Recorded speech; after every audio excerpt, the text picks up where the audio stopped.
مساء الفل. أنا الدكتور بشوي نان، أخصائي العلاج الطبيعي والتغذية وعلاج السمنة. الفيديو ده مهم، هو وكل الفيديوهات اللي جاية هشرح فيه النظام الغذائي اللي أنا بحطه. هشرح النظام بالتفصيل، بس يا ريت قبل ما ابتدي اتأكدوا إنكم عاملين لايك للصفحة أو سبسكرايب للقناة على حسب الفيديو نازل فين. ويا ريت نتفاعل على البوستات، لأن لما مش بنتفاعل على الفيديوهات مش بيوصل ليكم كل الفيديوهات المهمة. يلا بينا نبتدي.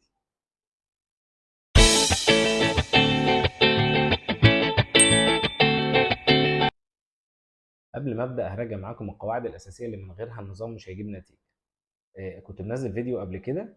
هراجعه بسرعه في نقط مهمه، وهسيب لكم لينك الفيديو في الكومنتات. علشان النظام يجيب نتيجه كويسه لازم نبقى فاهمين ان ده بيندرج تحت بالانس الدايت. النظام ده بالانس الدايت او الانظمه المعتدله، مش الانظمه القاسيه، او مش الانظمه اللو كارب، او مش الانظمه اللي بتعتمد على نسبه هاي بروتين. انا بشتغل على بالانس الدايت. قواعد البالانس الدايت هو 4 قواعد. رقم 1، لازم ألعب رياضة أو أتمشى نص ساعة كل يوم.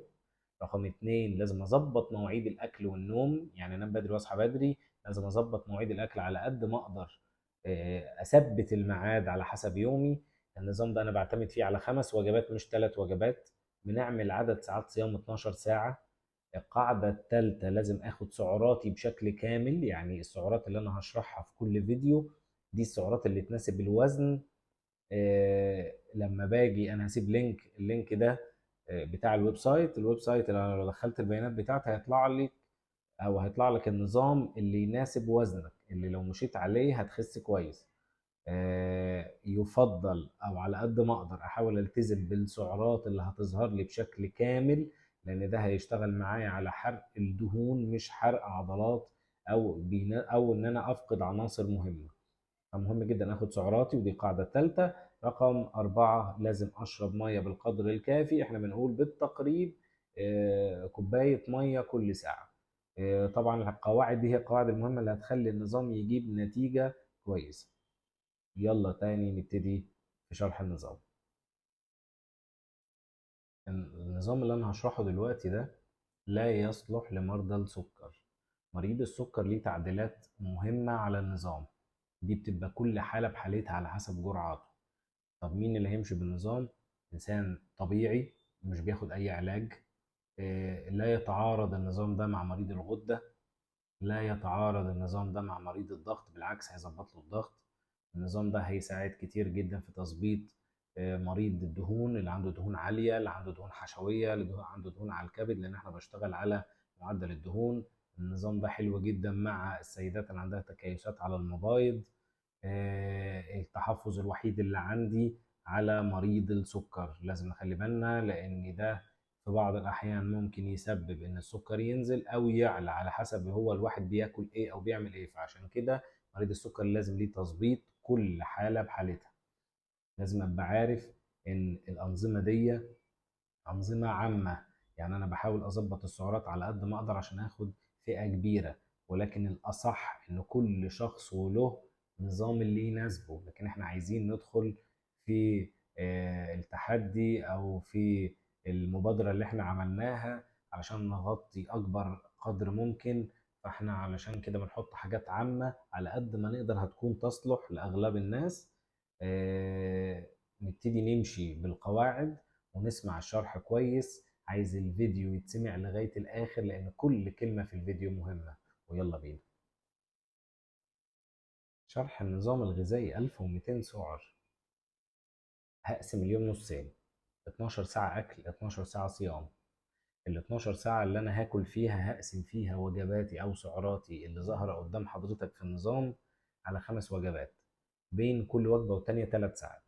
أنا عندي 3 وجبات أساسيين اللي هم الفطار والغداء والعشاء، وجبتين سناك. يفضل ان انا احط 6 ساعات بين كل وجبه اساسيه والتانيه، يعني فطار بعد وراها سناك، 3 ساعات غدا، 3 ساعات سناك، 3 ساعات عشاء. لو اليوم مش هيناسبني بالشكل ده وهقدر اقسمه بشكل تاني مش مشكله، المهم ان انا بعمل 12 ساعه. ال 12 ساعه دي كل 3 ساعات وجبه، دي مهمه جدا. طيب، النظام زي ما انا شرحت قبل كده هو بيعتمد بالانس الدايت على نسبه النشويات. النشويات الصحية اللي احنا بنشتغل عليها، احنا هناخد نص رغيف بلدي اللي هو المصري في كل وجبة، بديل النص رغيف بتاع الفطار او الغداء او العشاء. لو انا عايز اخد في الغداء 4 معالق رز مكان النص رغيف يبقى تمام. لو انا عايز اخد شوفان في الصبح او بالليل هيبقى 4 معالق شوفان صغيرين. دي نسبة النشويات اللي انا هاخدها في الوجبة. طبعا ممكن في الفطار وفي العشاء هتلاقوا في بدائل كتيرة، ممكن زي مثلا البليلة القمح او البليلة الحمص. هاخد معاها ايه؟ هاخد معاها بروتين. البروتين هو بيضة مسلوقة، جبنة قريش، زبادي، حبيت اخد فول، حبيت اخد لبن مثلا مع الشوفان زي ما احب. ده فطار وعشاء، دي وجبات بتبقى خفيفة. الوجبة الأساسية هي الغداء. أنا هاخد طبق سلطة كويس، هاخد معاه طبق خضار، أي خضار أنا عامله في البيت، هاخد معاه الرغيف، النص رغيف بتاعي أو ال4 معالق رز. هاخد معاهم نسبة البروتين بتاعتي اللي هي سواء لحمة أو فراخ بس تكون مسلوقة أو مشوية. لو في تونة أصفي منها الزيت، في فول أو في عدس، في سمك أخده مشوي، على حسب اللي موجود عندي. السناكس بتاعتي بتكون بديل من كذا حاجة. ممكن آخد واحدة فاكهة، ممكن آخد شوية مكسرات مثلا 6 أو 7 حبايات مكسرات، ممكن آخد بطاطاية صغيرة مشوية، ممكن آخد شوية فشار بما يعادل كوبايتين معمولين، ممكن بطاطاية مشوية. جميل. أو ممكن ذرة مشوي، آخد نص واحدة ذرة مشوي مثلا. دي بالنسبة لل5 وجبات وشرحهم. ده النظام ال1200 سعر.